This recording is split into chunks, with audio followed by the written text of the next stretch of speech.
주단태 실기시험 당일이 되고 모두 실력을 발휘해도 모자랄 순간 석경의 방해로 시험장에서 뛰쳐나온 제니, 그리고 로나의 핸드폰 벨이 울리며 은별이까지 모두 탈락이 되었습니다. 실기시험이 끝나고 석경이를 데려간 주단태. 밥을 먹으며 수련에 대해 비난을 하고 그 모습을 지켜보고 있던 백준기는 주단태를 향해 총을 겨눕니다. 그 순간 장소에 도착한 수련은 백준기를 막아서는데요. 총소리가 다행히 생일폭죽 속에 묻혀 사람들은 눈치채지 못했으나 유일하게 촉이 좋은 주단태는 스쳐 지나간 심수련까지 보게 됩니다. 과연 백준기와 심수련 모두 이대로 주단태에게 들키게 되는 걸까요? 역시나 재빠른 수련은 주단태를 피해 도망치는데 성공합니다. 드디어 만나게 된 준기에게 수련은 로건이 죽던 날 어디서 뭘 했냐 따져 묻습니다. 하지만 그날 로건이 눈앞에서 죽자 로건만 믿고 한국으로 왔던 자신이 범인으로 몰릴까 두려워 도망쳤던 백준기. 그리고 그는 자신이 백준기가 아닌 진짜 주단태라 말을 합니다. 사실 지금의 주단태는 과거 실제 주단태의 가족이 부리던 일꾼이었는데요. 형이라 따르며 친하게 지냈으나 돈의 눈먼 백준기는 금고를 열라며 난동을 부리다 주단태의 부모를 죽여버립니다. 그 모습을 두 눈으로 보게 된 진짜 주단태는 너무 놀라 도망쳤는데요. 그런 주단태를 찾아 죽이려던 백준기는 비밀번호를 말하면 살려주겠다는 말에 진짜 비밀번호를 말해주고 정신을 잃었고 이후 눈을 떠보니 정신병원에 갇혀 있었습니다. 그 사이 어마어마한 돈을 훔쳐 달아난 진짜 백준기, 그리고 가짜 주단태. 그는 일본에서 범죄자였었네요. 신분을 숨기기 위해 자신의 이름을 주단태로 바꿔 살아갔던 백준기. 그리고 그 신분으로 심수련과 결혼까지 했었던 거네요. 천의 고아였던 백준기가 한순간에 일본가의 재력가 아들 주단태로 탈바꿈이라니. 역시 최고의 빌런답네요. 복수를 다짐하는 진짜 주단태는 로건이 죽던 날 가짜 주단태인 백준기를 한눈에 알아봤었다 말을 합니다. 부모를 죽였던 그날 봤던 징그럽고 소름 끼치던 그 눈빛. 자신도 죽일까 두려워 아무것도 할 수 없었음을 이야기합니다. 그날 현장에서 주었던 로건의 반지를 수련에게 전달하는 진짜 주단태 백준기. 그리고 수련과 진짜 주단태는 백준기에 대한 복수심이 같다는 걸 확인하고 함께 손을 잡기로 합니다. 한편 시험날 로나의 폰이 은별이의 주머니에서 발견되며 로나까지 실격 처리가 되었습니다. 로나는 당연히 주석경이라 생각했지만 번호가 앞번호인지라 먼저 무대로 향했던 석경이. 기억을 되짚어보던 윤희는 진보동 선생이 있었던 사실을 기억해냅니다. 그대로 넘어갈 수 없는 윤희와 로나. 그리고 시험 당일날 자신의 아빠가 살인죄로 감방에 갔었던 사실을 석경이로 인해 알게 된 제니는 심한 충격을 받은 상태인데요. 정말 주단태의 자식, 아니 백준기 자식 아니랄까봐 석경이도 어마어마한 쌍년 중에 쌍년이네요. 한편 천수지구를 다시 띄우기 위해 천수지구 대신 개발 예정이었던 오평지구에 문화재를 심어 놓으러 온 꼴통 3인방 짭 주단태, 이규진, 하윤철. 정말 열심히들 하는데요. 공사를 끝내고 사우나에 간 3인방과 유동필은 서울대 실기시험에 대해 이야기를 시작합니다. 석훈이와 제니가 실기시험을 보지 않았다는 사실을 듣게 된 주단태와 유동필. 놀란 유동필은 제니에게 달려가 이유에 대해 물어보는데요. 제니는 아빠인 유동필과 엄마 강마리에게 상처를 주는 말을 하고 자신을 바보 만들었다며 모두 숨겼다 화를 냅니다. 주석경이 알려줬다는 사실을 알게 된 마리와 동필. 더 이상 주단태를 가만두지 않겠다 말하는 마리를 말리며 동필은 자신이 아닌 주단태가 누군가를 죽였다는 증거를 찾을 때까지 기다려달라 말을 합니다. 역시나 헤라동산 곁에 시체가 숨겨져 있었는데요. 그것을 찾기 위해 동필은 수련의 키까지 복사한 것이 맞았네요. 확실한 증거를 찾아 한 방에 보낼 생각을 하고 있었던 유동필. 역시나 주단태 편이 아니었네요. 다음날 아침을 먹으며 석훈이에게 석경이가 아빠 주단태와 무언가 있었던 것 같다 말하는 심수련. 석훈이 역시도 눈치챈 모양입니다. 그리고 주단태의 심부름을 하러 천서진의 집으로 온 하윤철. 천서진과 주단태의 모습을 보며 냉정한 척하지만 어딘가 눈빛이 흔들리는 하윤철. 그리고 그 모습을 보고 기분이 좋지 않은 천서진까지. 펜트하우스에서 찐사랑은 로나 석훈이 말고도 서진이랑 윤철이 찐사랑 같은데 말이죠. 그냥 둘이 사랑하게 두면 안 되나요? 그나저나 윤철은 정말 주단태의 손을 꽉 잡고 있는 걸까요? 유동필처럼 허를 찌를 것 같은데 말이죠. 윤철은 유동필 덕분에 주단태 패거리에 다시 들어오게 된 이상 주단태 편에 완전히 섰다 말을 할 수는 없을 것 같네요. 한편 실격 처리된 로나의 이야기를 아는 윤희와 수련. 윤희는 석경이를 의심하는데요. 수련 역시도 아닐 거라 확신이 없다 말을 합니다. 수련은 윤희에게 로건의 돈 100억 달러에 대해 이야기를 꺼냅니다. 모르는 척하는 윤희를 한눈에 거짓말이라 눈치챈 수련. 사실 과거 로건은 미국에 돌아가면 자신이 갖고 있던 100억 달러로 민설아와 같이 재능 있는 친구들을 위해 재단을 만들려고 했던 사실을 윤희에게 말했습니다. 그리고 그 돈을 윤희에게 보관해달라 부탁했던 로건. 처음엔 거절했던 윤희였는데요. 왜 로건은 윤희에게 돈을 맡겼던 걸까요? 수련에게 절대로 이야기하지 말라며 윤희에게 부탁을 했던 로건은 사실 수련의 핏줄이 어딘가 살아있을 것이라 이야기합니다. 이거 어딘가 냄새가 나는데요. 정말 민설아는 수련의 친딸이 아니었던 걸까요? 비밀로 하기로 했던 이야기인지라 수련에게 솔직하게 말하지 못하는 윤희. 하지만 이둘의 이야기에 대해 듣게 된 상아는 잽싸게 100억 달러에 대해 규진에게 얘기합니다. 한편 은별이의 서울대 입시에 실패한 사실을 듣게 된 천서진. 역시나 똑똑한 천서진은 로나의 짓이 아닌 주단태의 짓일 거라 예상합니다. 학교에서 제니는 모든 짐을 싸서 나가버리는데요.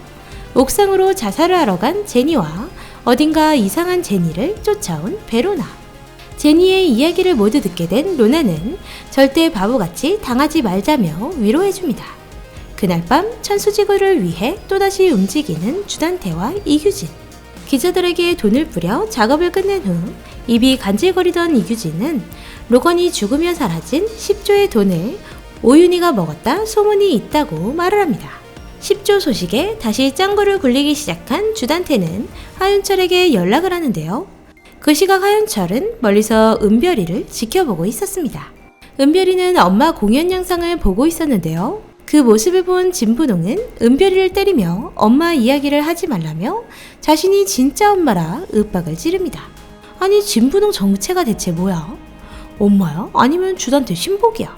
또다시 뭉친 주단태, 이규진, 하윤철, 유동필. 술을 마시고 있는 사이 누군가 주단태를 끌어안고 형이라 부르는데요. 얼굴을 알아보지 못하는 주단태. 그런 주단태에게 자신이 백준기라 인사를 합니다. 당황스러운 주단태와 아무렇지 않게 사람들과 합석을 하는 백준기. 아니 찐 주단태. 수련에게 제대로 교육받았나 보네요. 아까의 쫄보가 이렇게 최강의 빌런이 되어 나타나다니. 역시 심수련의 교육은 오윤희도 똑순이로 만들고 쫄보도 빌런으로 만들어주네요. 이제 찐 주단태까지 가짜 주단태 앞에 나타났으니 제대로 쫄리게 생겼는데요. 찐 주단태를 쫓으려 했던 가짜 주단태는 결국 놓치게 됩니다. 우리의 조비서 사표까지 쓰게 생겼는데 집에 와보니 천서진과 웃고 있는 찐 주단태. 와, 제대로 각성했네요. 그 집에 있다가 죽게 되면 어쩌려고. 역시나 찐 주단태를 죽이려 했던 백준기를 이미 눈치채고 숨어 있었는데요. 그 사이 손재간도 늘었네요. 가짜보단 역시 진짜가 낫다는 게 여기서 나오게 됩니다. 그리고 불안에 떨고 있는 주단태를 눈치챈 천서진. 한편 또다시 아빠인 주단태에게 전화를 걸어 주석훈과 함께 서울대에 가게 해달라 말하는 석경이. 그리고 그 통화를 듣게 된 석훈이. 결국 이걸로 석훈이와 석경이는 갈라설 것 같습니다. 석경이는 엄마가 너무 미워 로나를 떨어뜨리고 싶었다 말을 하는데요. 이 미친 소유욕이 결국 엄마와도 멀어질 수밖에 없겠네요. 모든 이야기를 듣고 진실을 알게 된 심수련. 그래도 당당한 석경이에게 서울대 면접을 가지 말라고 말합니다. 자신을 사랑하면 눈 감아달라 말하는 석경이를 방에 가둬버리는 석훈이. 그리고 수련은 화가 나 주단태를 협박하고 석경이를 태워 학교로 가 학폭위를 열어버립니다.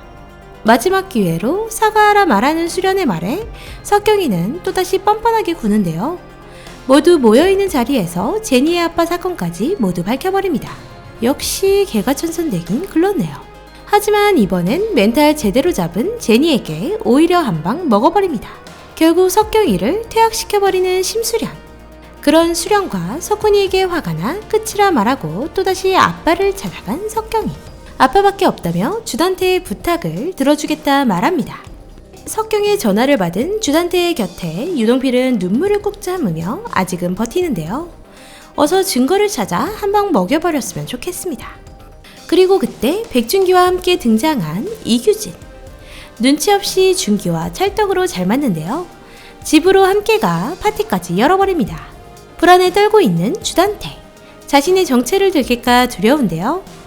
과거 지명수배 사진으로 더 불안하게 만드는 백준기. 그런 준기에게 자신이 그때 함께 죽지 못한 것을 후회하게 해주겠다 말을 하는 주단태. 다시 도끼가 제대로 올랐네요. 한편 수련에게 설아와 혜인이가 바뀌었던 병원에 대해 물어보는 오윤희. 혜인이를 버렸던 엄마가 혹시 후회할지 모르니 몰래 찾아만 보겠다 말을 하는데요.